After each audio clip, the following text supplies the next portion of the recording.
From the heart of the Jacaranda city to the wild lands of the Karoo National Park, we are visiting towns lost in time, eating famous seafood and Bokkoms, seeing the most amazing sunset, had a quick stop at the West Coast National Park, to the wild shores of the Garden Route. This is more than just a road trip. We're covering 2,000 kilometers of the most beautiful coastline in the world. We've survived the long haul, reunited with family, and now we're heading into the unknown. We'll stand at the absolute tip of Africa, cross rivers and legendary ferries, and find the hidden gems that most travelers never see. So pack your bags and join us as we trade the city for the sea. This is Chasing the Horison, the full journey.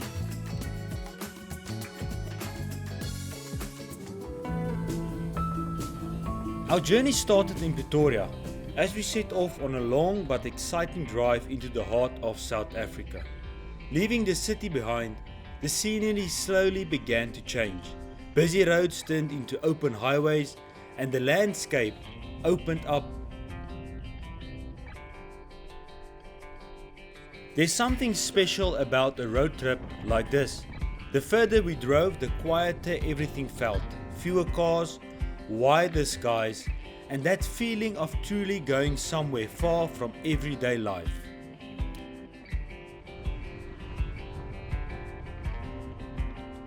By the end of the day, we arrived in Beaufort West, the oldest town in the Karoo and a well-known stopover for travellers crossing the country. Beaufort West has a long history, originally developing as a key resting point for traders and travellers. And even today, it still feels like a place made for resting before the next stretch of the journey. We spent the night here to rest and recharge, because the next day was something we really were looking forward to.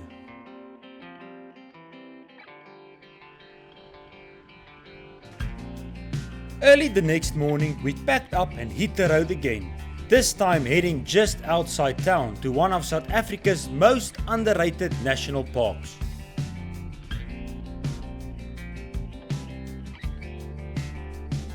The Karoo National Park lies at the foot of the Velddrift mountains and protects a unique part of the semi-desert landscape that many people only ever drive past. At first glance, the Karoo might look empty, but the land is full of life, history and incredible resilience.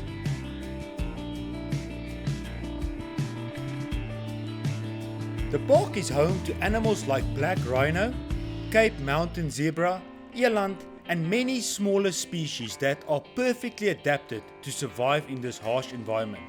It's also one of the best places to truly understand the Karoo, its vast, its silence and its beauty.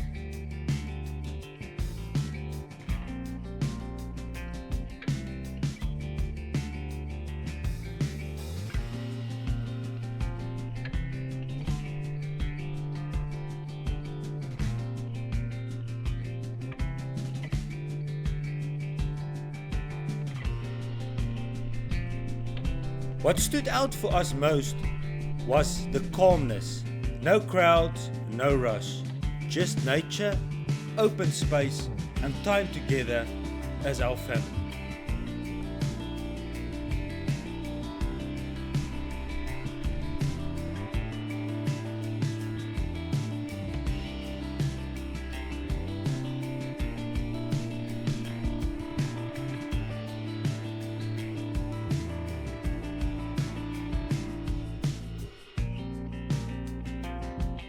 And with the mountains rising around us and wildlife appearing along the road, we knew this was only the beginning of an unforgettable journey.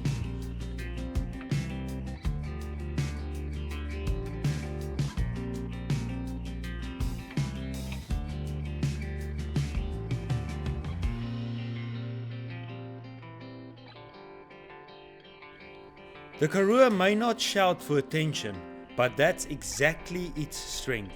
It offers something very rare.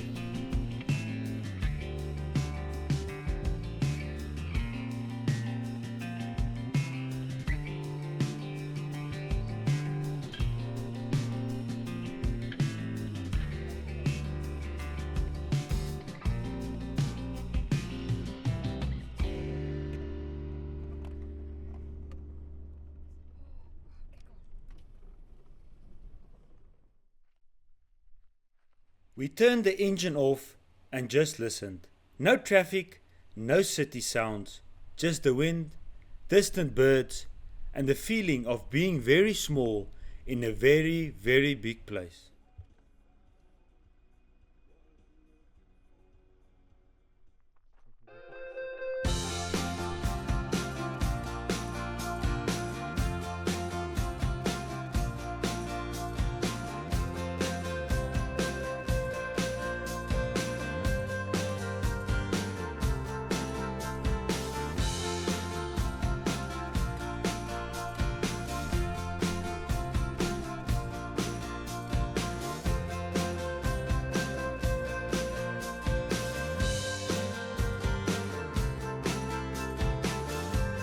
As we left the park and continued our journey, we carried that calm with us, ready for whatever the road ahead has in store.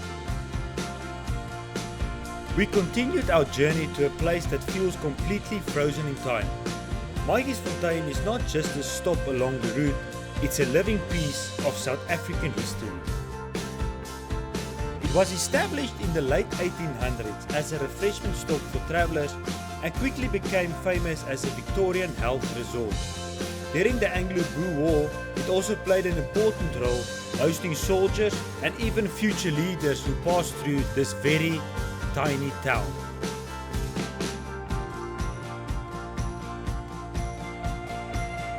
For us, this stop was about curiosity and discovery. Every corner had something interesting to look at, and it felt like the perfect place to stretch our legs after a long drive.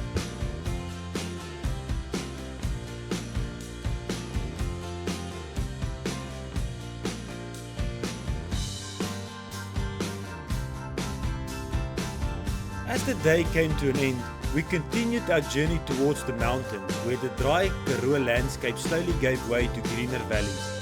By evening we arrived in Ceres, a town surrounded by some of the most dramatic mountain scenery in the Western Cape.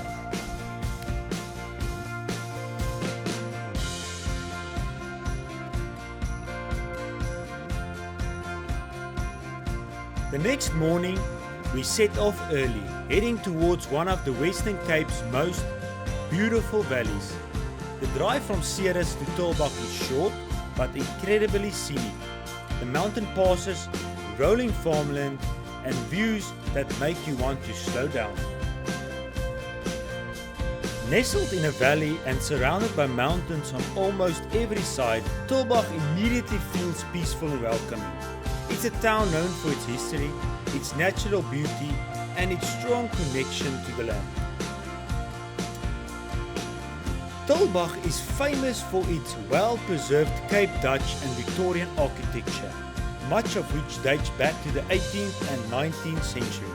After surviving a major earthquake in 1969, the town was carefully restored, helping preserve the character we see today.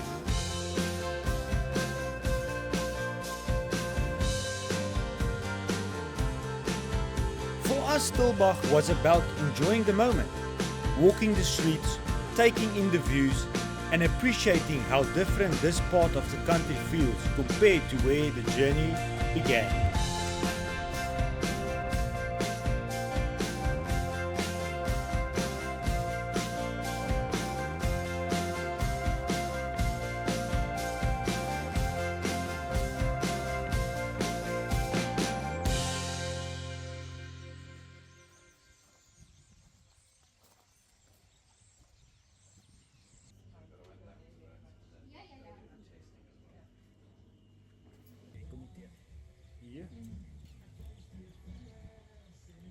Jy sal moet lees ons. Ons het jy nou hier op kamera, sorry hoor. Smaak maar net.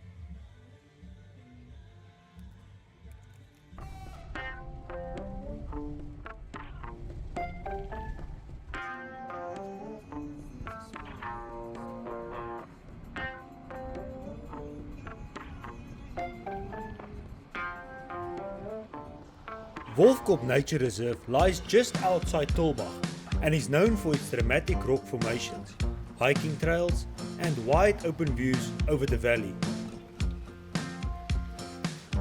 On our arrival, we decided to go for a hike, and this reminded us how powerful nature really is. The terrain is rugged, the views are rewarding, and every step feels earned.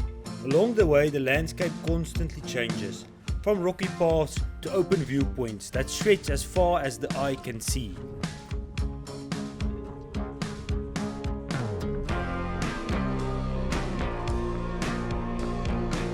The higher we climbed, the better the views became.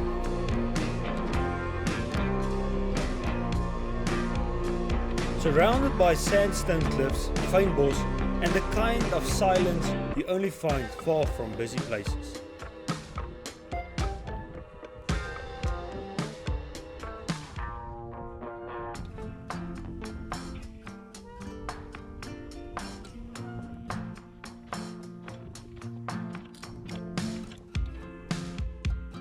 As the sun set and the temperature dropped, the reserve became incredibly quiet. The kind of quiet that makes you feel grounded and present.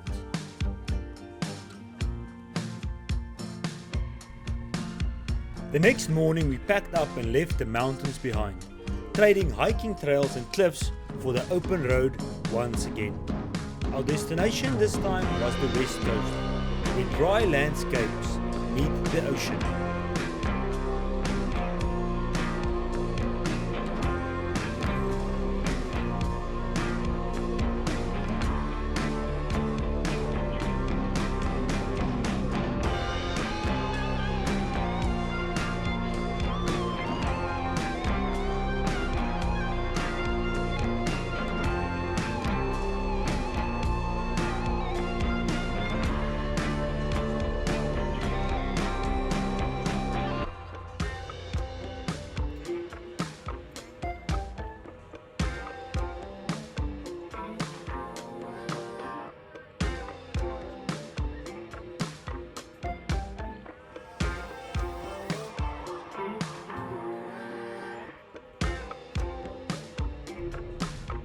As we arrived in Gansbaai, the air changed immediately, salty, fresh and mistakably coastal.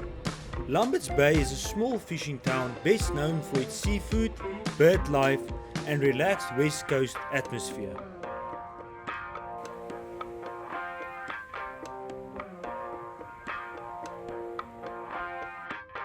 One of the main reasons people stop here is for this, a meal at the famous Muisbosskerm. This is not a restaurant in the traditional sense, it's an experience. Fresh seafood, open fires, shared tables and the sound of the ocean nearby. Everything here feels authentic and unpretentious.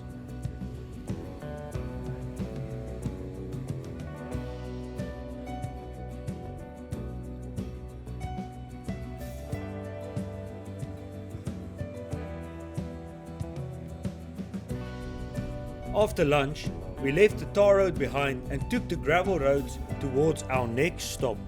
These roads slow you down, and that's exactly the point. With every kilometer, the landscape became emptier, quieter, and more raw. Many people also use these gravel roads because it's a bit of a shortcut than traveling by tar.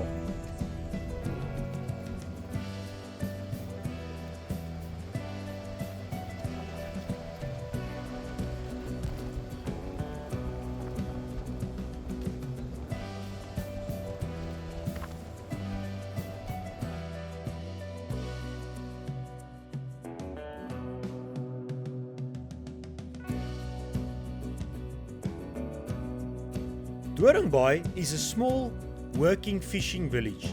Simple, honest, and untouched by mass tourism. Just boats, ocean air,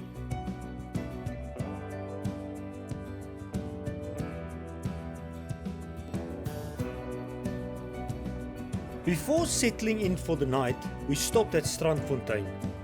With its long beaches and wide open views, it felt like the perfect place to stretch our legs and enjoy the ocean before the day came to an end. Here everything feels open and calm, just sea, sand and sky.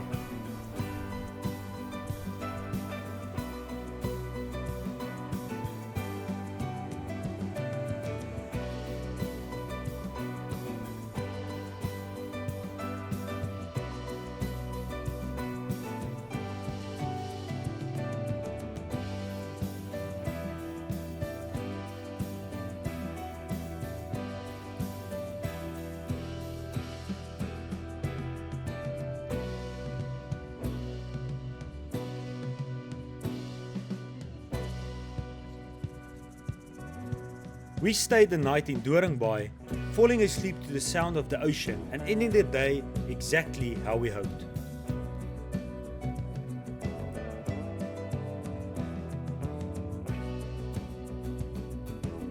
From the mountains and the desert to the gravel roads and the sea, this journey had already given us more than we expected.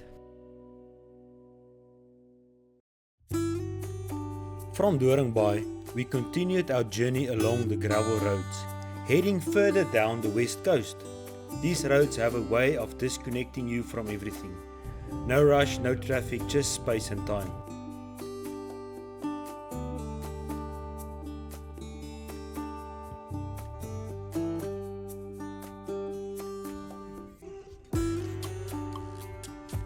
It's never a bad idea to have a quick stop at the road stall.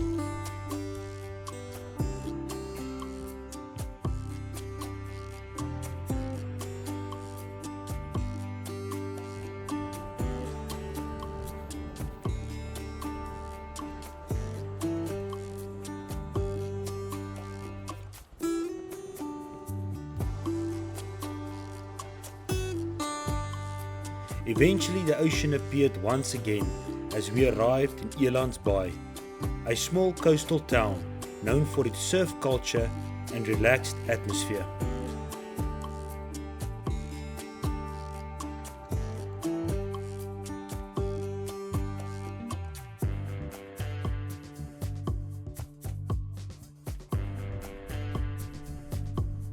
A prominent crayfish rock lobster factory is located at Baboon's Point, where fishing bakkies, small rowing boats, are lowered into the water via derricks to harvest what they called orange gold.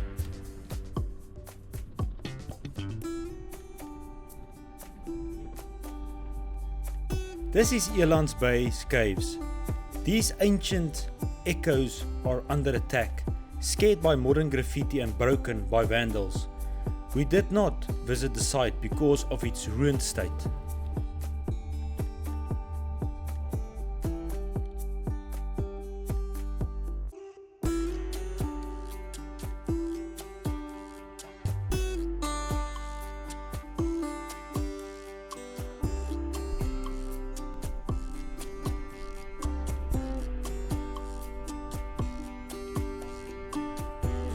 From here on, we are back on the tar. But this does not mean we are done with gravel.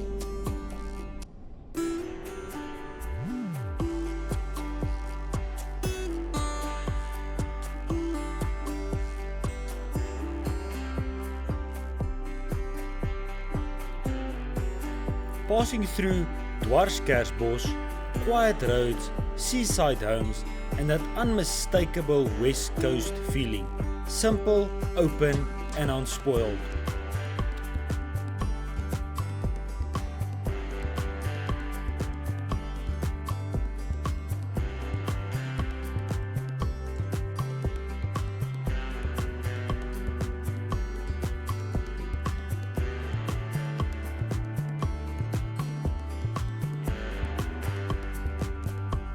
Our next stop was Velddrift, a town built around fishing, tradition and the rhythm of the Berg River. This is where the West Coast food culture really comes alive.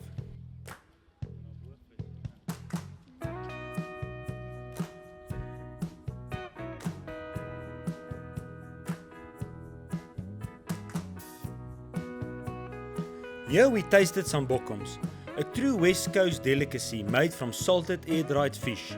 It's not fancy, but it's full of flavour and history. Exactly what West Coast food is all about.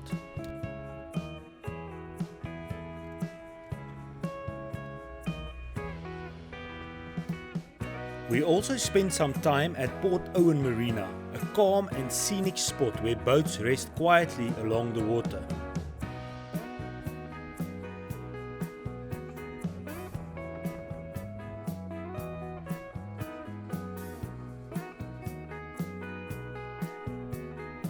That afternoon, we made our way to St Helena Bay, where we spent the night. Another quiet coastal town, where the ocean sets the pace and evenings are meant for rest.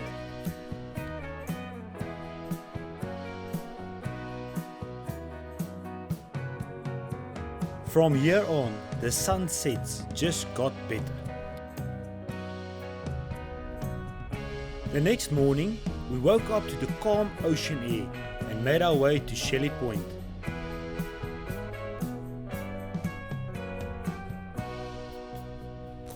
On January the 2nd, 2024, a kitchen spark, a thatch roof and a gale force wind. In just hours, the iconic Shelley Point Hotel was reduced to a blanket shell. 300 people escaped, but a West Coast landmark was lost to the flames. We visit this amazing hotel before the tragedy.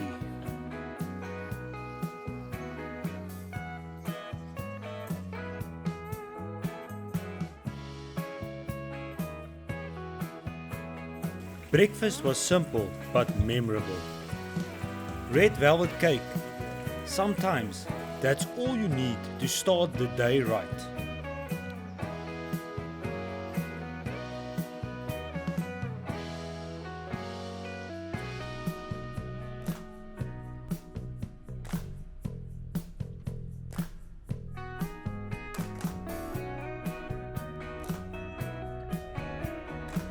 From Shelley Point, we continued to Paternoster, one of the West Coast's most well-known fishing villages.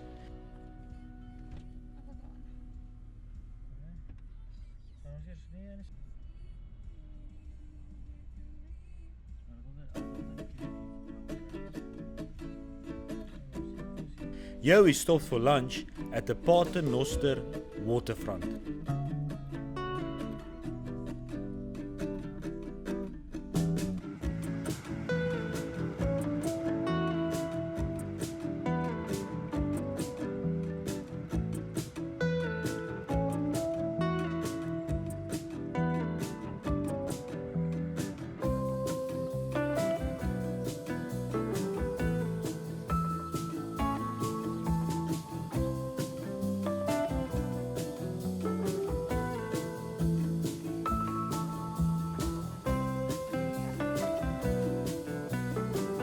Fresh food, ocean air, and the familiar feeling of being close to the sea.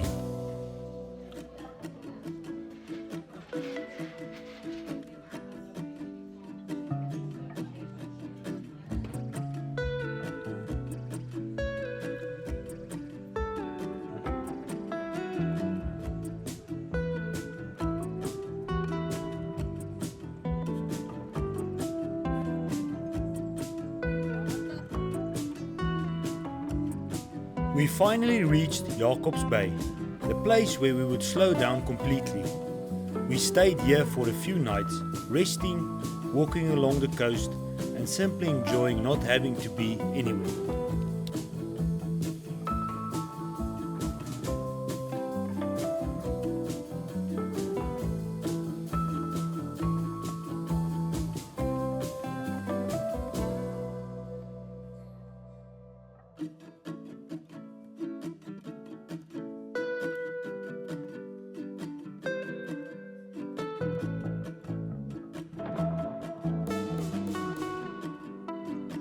Without a doubt, Jacobsbaai has some of the best sunsets we've ever seen.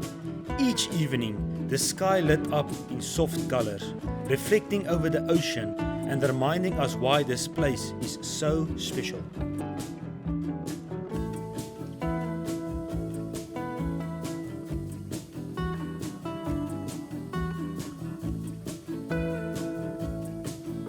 Jacobsbaai is also known as the home of the orange gold. No massive plants, just raw small grit, small boats, heavy nets and the daily hunt for the west coast rock lobster.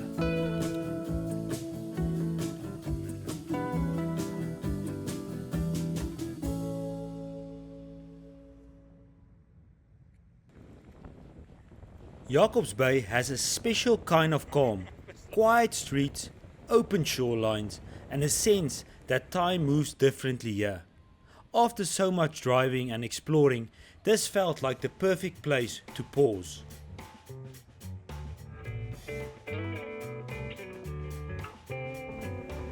For my wife, Jacobsbaai is still one of the best destinations in South Africa.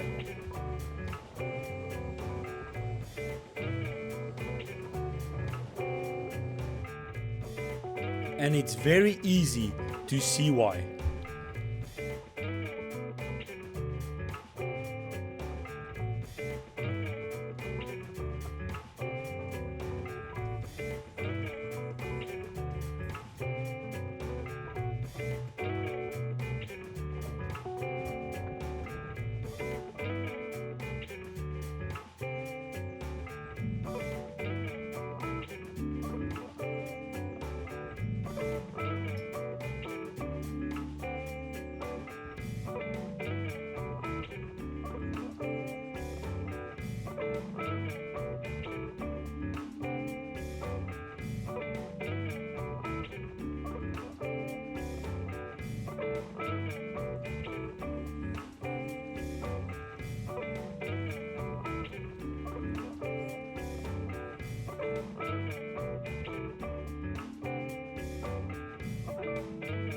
We're saying a reluctant goodbye to the quiet, whitewashed charm of Jacobsbaai. It was the perfect spot to slow down for a few nights, but the road is calling again.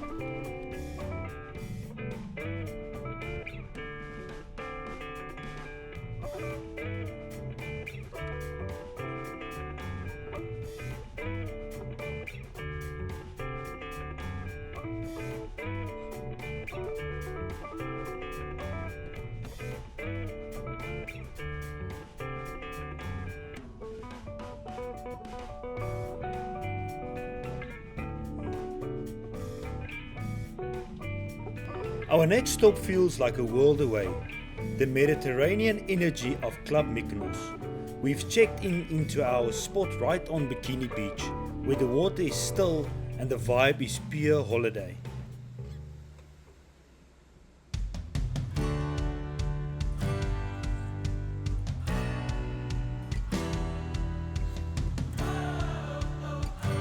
As the sun dipped low, we made our way into Langebaan for a West Coast staple, dinner at Pearlie's, watching the lagoon settle into the night.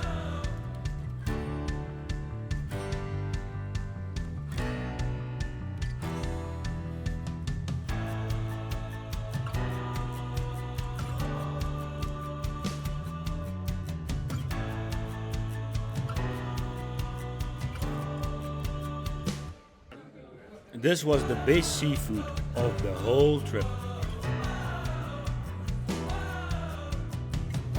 The next morning was all about that island lifestyle. We spent a few slow hours soaking up the sun on the sands of Bikini Beach.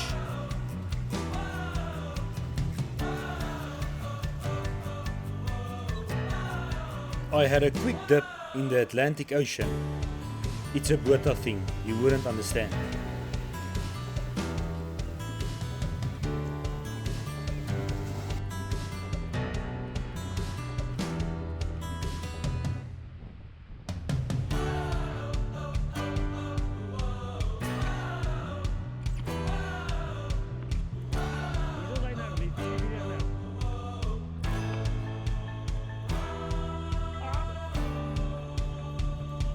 We had a quick lunch at Cape Town Fish Market because we had big plans for this afternoon.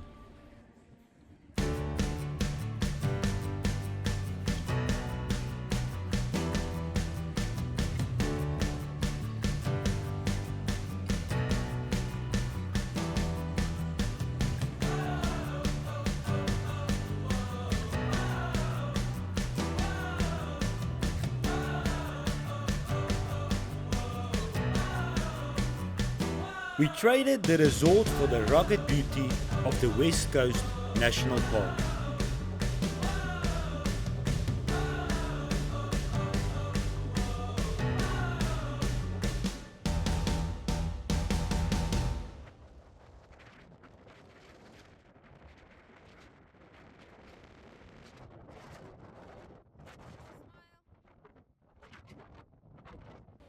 It's a different kind of magic here. We spend the afternoon winding through the fynbos,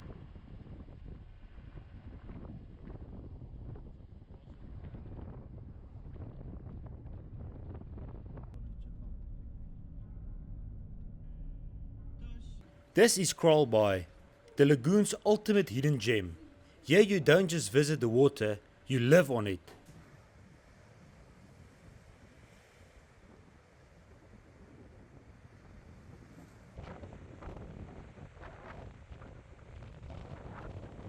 Just offshore lies Mew Island, a raw sanctuary in the heart of the lagoon. It's a world ruled by the wild, where hundreds of Cape fur seals bask in the warm sun. Seeing them here, surrounded by nothing but the Atlantic spray, you realize just how much life is hidden in plain sight along the coastline.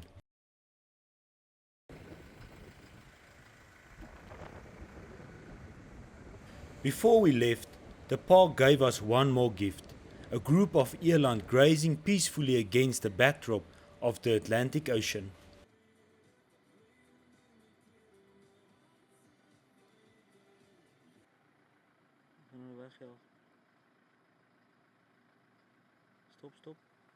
From the serenity of Jacobsbaai to the wild heart of the national park, this stretch of coast just keeps on giving.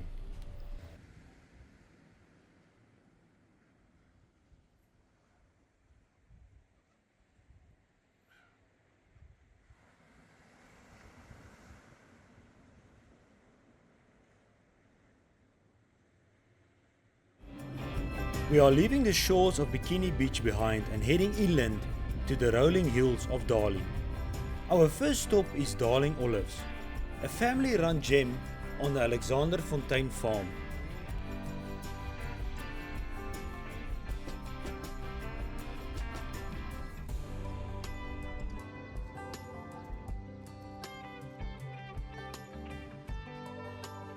This isn't just a tasting. It's a masterclass in West Coast flavour. From the cold pressed oils to their famous chocolate coated olives, you can taste the dryland grit that makes this fruit so intense.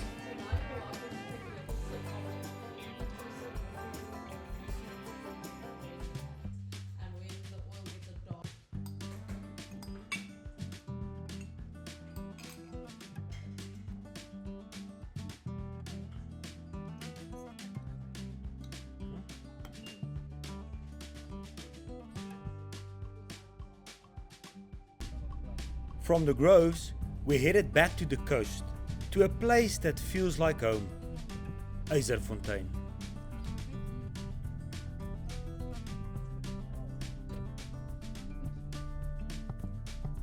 This town is close to my heart. I spent many childhood holidays here in a family vacation home, and coming back always feels like a reset.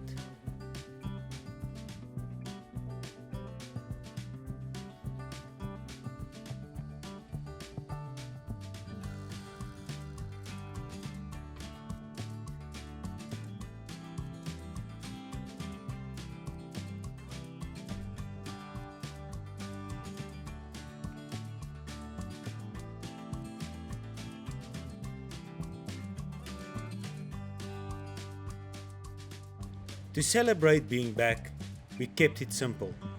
Dinner right out of the car, parked up against the ocean to catch a sunset that turned the sky to gold.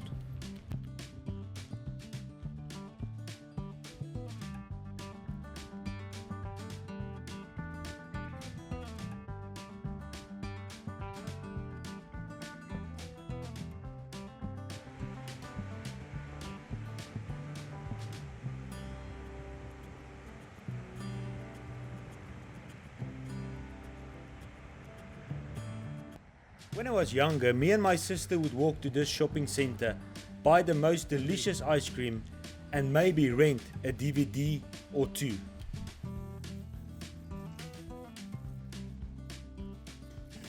To share this with my wife was very special.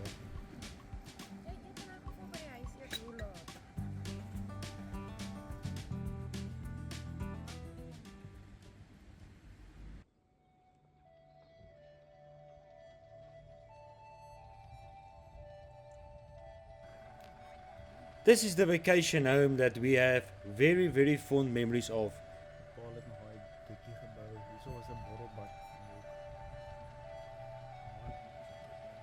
After a trip down memory lane, we visited the legendary Weskuspadstal. More than just a farm style, it's the gateway to the west coast. Stepping inside is a sensory overload. The smell of freshly baked roosterkoek and farm style bread hits you first, followed by shelves stacked with local preserves, biltong and unique handmade crafts. It's a place where time slows down. You can grab a coffee under the trees, explore the nursery, or wander through this famous aviary where exotic birds add a splash of color to the fynbos backdrop. Whether you're there for a hearty breakfast or just to stock up on padkos for the road ahead, the Weskuspadstal is the soul of the West Coast hospitality. Yzerfontein never disappoints. Thousands of Cape Gannets and gourmets began streaming over the water in a massive black trail, diving into the surf. Beneath them the ocean was alive as schools of fish pushed towards the shore, pursued by birds from above and predators from below. At the back of this amazing sighting, you can see Dussen Island Lighthouse, approximately 9 kilometers west of Yzerfontein's coastline.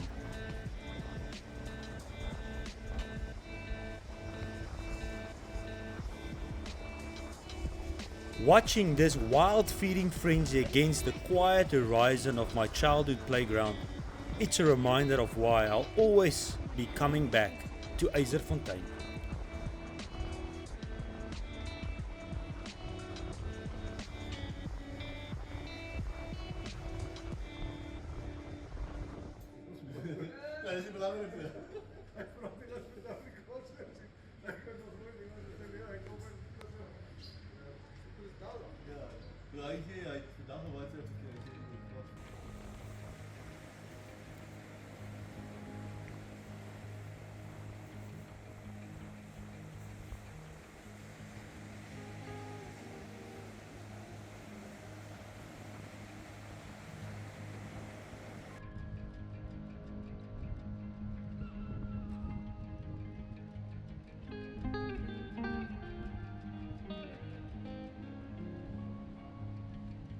Leaving the quiet nostalgia of Yzerfontein behind, we aimed for a classic Cape Town view. Our destination for breakfast was the vibrant beachfront of Bloubergstrand. This spot is iconic for one reason: Table Mountain.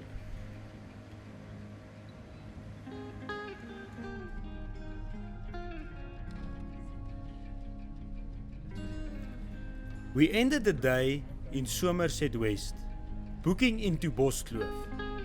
As the sun began to dip, the balcony gave us a front row seat to magic. From Gordons Bay all the way to Cape Point, the sky turned into fire. Watching the sunset right behind Table Mountain, it's a moment we'll never forget.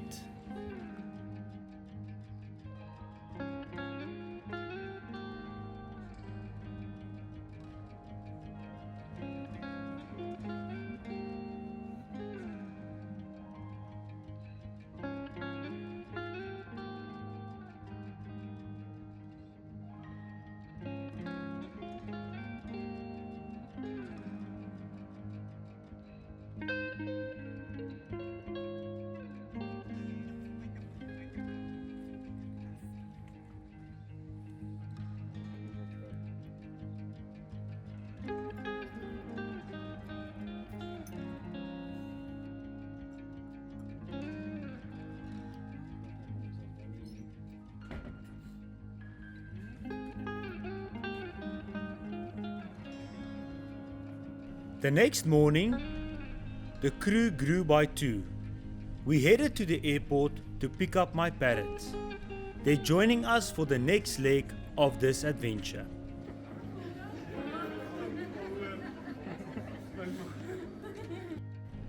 There's nothing like a family road trip, especially when the first stop is a drive along the coastline of the Strand.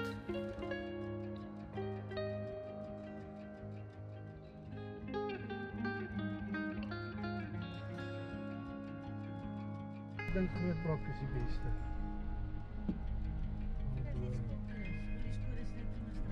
You can't pass Gauteng without stopping at the local legend, Muisbosskerm. It's one of our absolute favorite spots for fish and chips. Fresh, salty, and best enjoyed by the sea.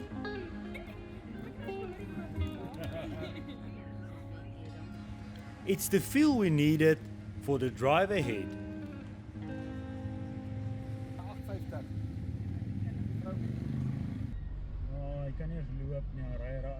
We bypassed the N2 for the scenic R44, heading to Stony Point in Betty's Bay. It's a bit quieter than the famous Cape Town spots, which means you get much closer look at those incredible African penguins. Watching them navigate the rocks is always a highlight. Hier zit ons gebleven. Ons zweet met die hierdie zwembad. Ja, so dit is ook 1-2 of iets. En die ontbijt was flipping crazy. Ons gaan er even kyk jou.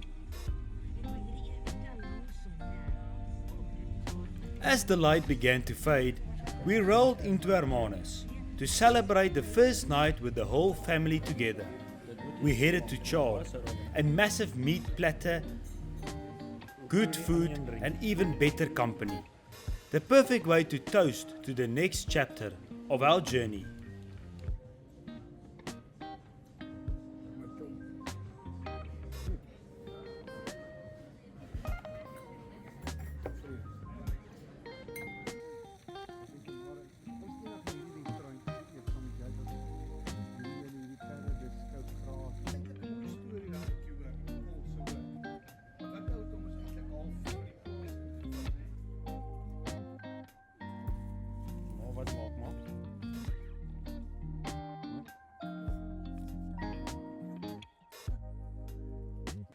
We took a stroll down into the old harbour. It's a national monument now, and you can really feel the history in these stone walls. We passed the Shark Research Centre. It's tucked right into the old fishing buildings. Even though we didn't go inside, just knowing this old harbour is now a hub for protecting our coastline sharks is a pretty cool contrast to its hunting past. It's definitely the most peaceful spot in town for morning walk with the family.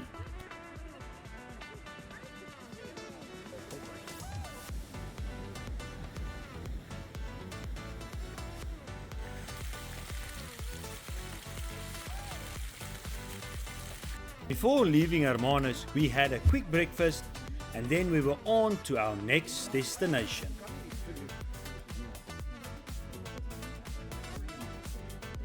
We pulled into Gansbaai, especially the small slipway at Klein Bay.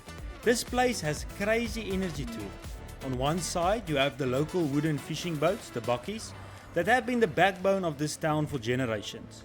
And on the right next to them are these massive high-tech powerboats heading out to Dyer Island.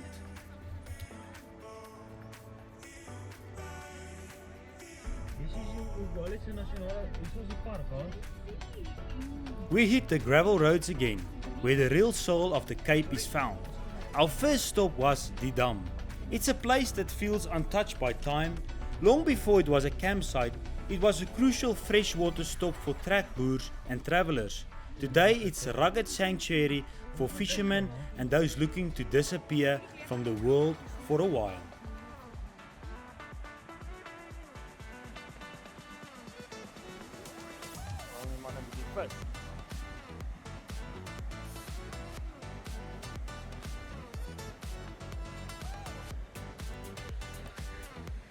Ik denk het lijkt me zo, ja.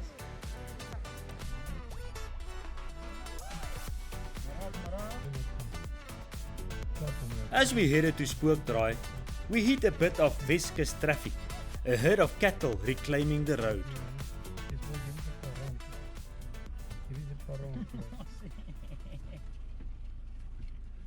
Yes, it is a paron.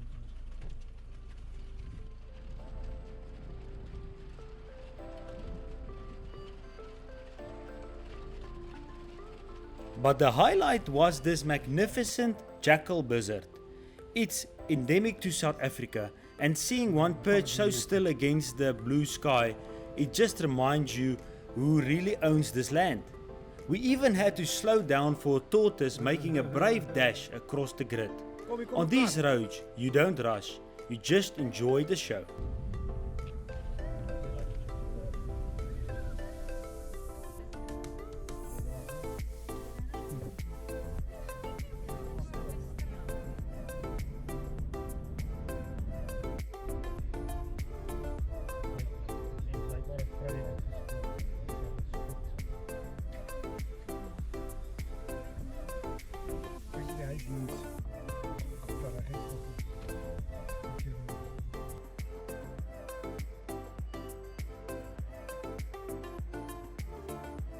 We checked into Spookdraai B&B and immediately headed for the hills.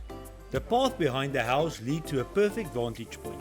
Standing there, looking out over the vast blue, you start to feel the scale of the Agulhas coastline.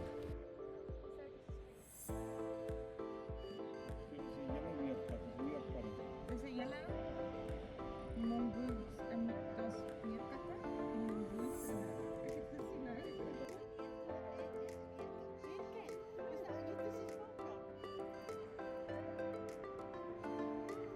Walking onto the jetty at Struisbaai Harbour, you immediately greeted the locals.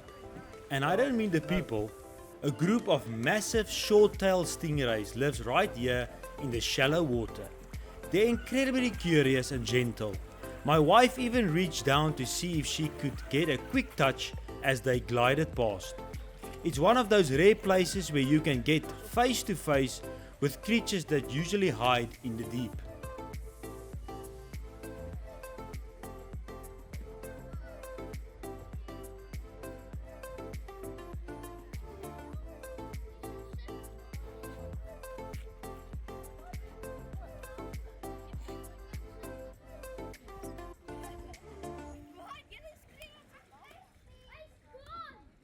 The mood shifted as fishing boats came in.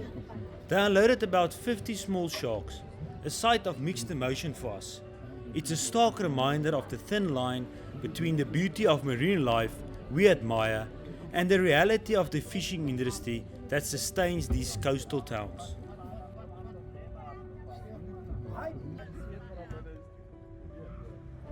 We processed the day over a late lunch at Catchcook, sitting right on the water, watching the harbour life go by. There's no better place for traditional fish and chips. But then something completely unexpected happened. Darting between the giant stingrays was a Cape clawless otter. These guys are usually incredibly shy and mostly active at dawn or dusk. So seeing one out in the open, playing in the harbour water was like winning the wildlife lottery. Wat maak hy in die seewater? Kry jy so iets? Watching the contrast between the slow, graceful rays and the hyperactive little hunter was easily one of the best moments of the trip so far.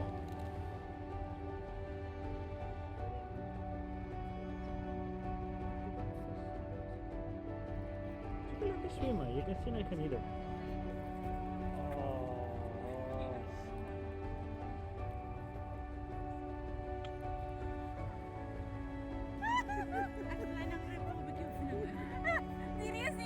As the day wound down, things got a little competitive. My wife and my dad decided to settle once and for all who the real athlete of the family is. They lined up on the harbour wall for a classic sprint finish. I'll let you be the judge of the photo finish. But let's just say someone might be claiming a hamstring injury tomorrow.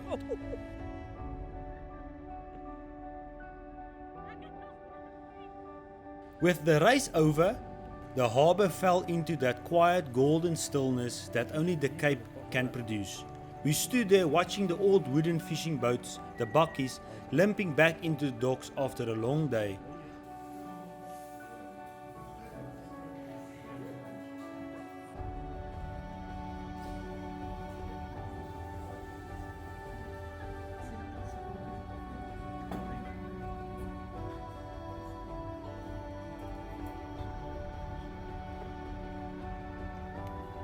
We started the morning at Cederberg. It's a hidden gem where the sound of the ocean is different. Instead of sand, the beaches are covered in millions of smooth, multicolored pebbles. Every time a wave retreats, you hear this incredible clattering sound as the rocks roll over each other. It's peaceful, isolated, and feels like the end of the world. Finally, we reached the big one, the most southern tip of Africa. Standing at this monument, you're officially at the bottom of the continent. To our left, the Indian Ocean, to our right, the Atlantic. It's a place of massive shipwrecks and the legendary storms. But today, standing here with my parents and my wife, it just feels like a massive milestone for our trip.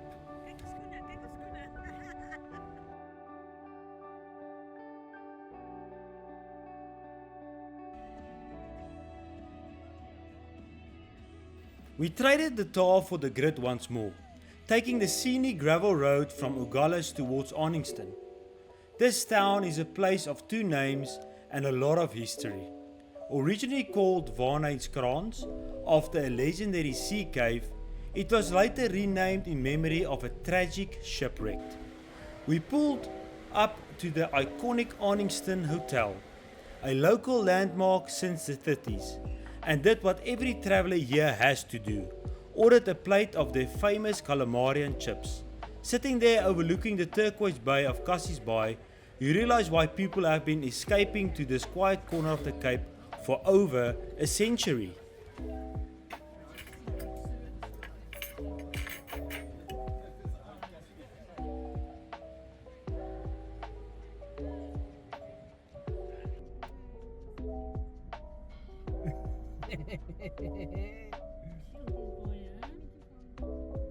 Hey!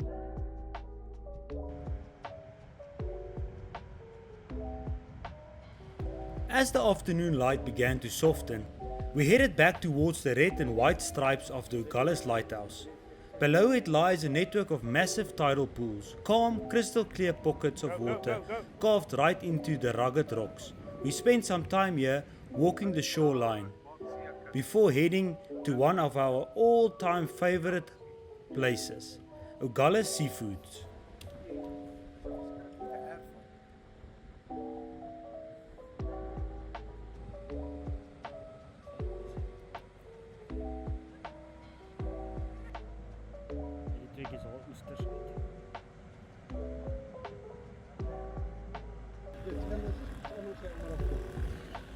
There's something about sitting here, right on the main road with a plate of fresh fish, just watching the world drive by.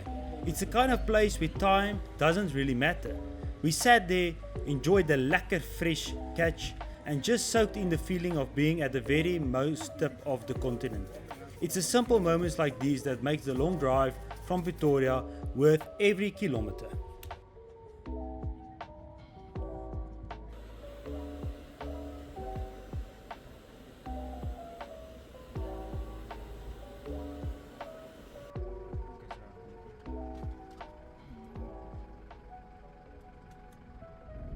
We headed deep into the Overberg farmlands, surrounded by ostrich camps and rolling hills, on our way to a very special river crossing, the Malgas Ferry.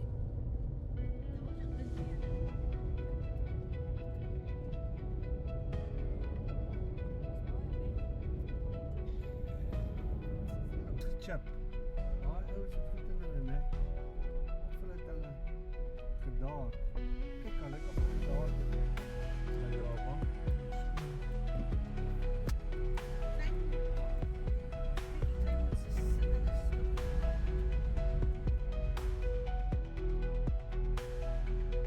This used to be the last hand-drawn pontoon in the country, but today they've traded muscle for a generator.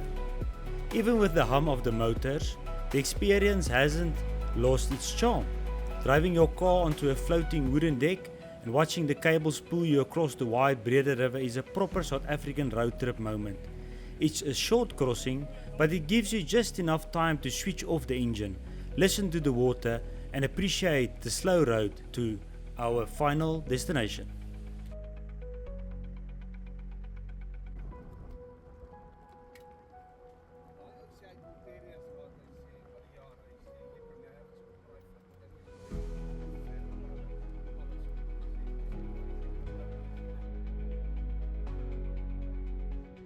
Thank you so much for watching, and don't forget to like and subscribe.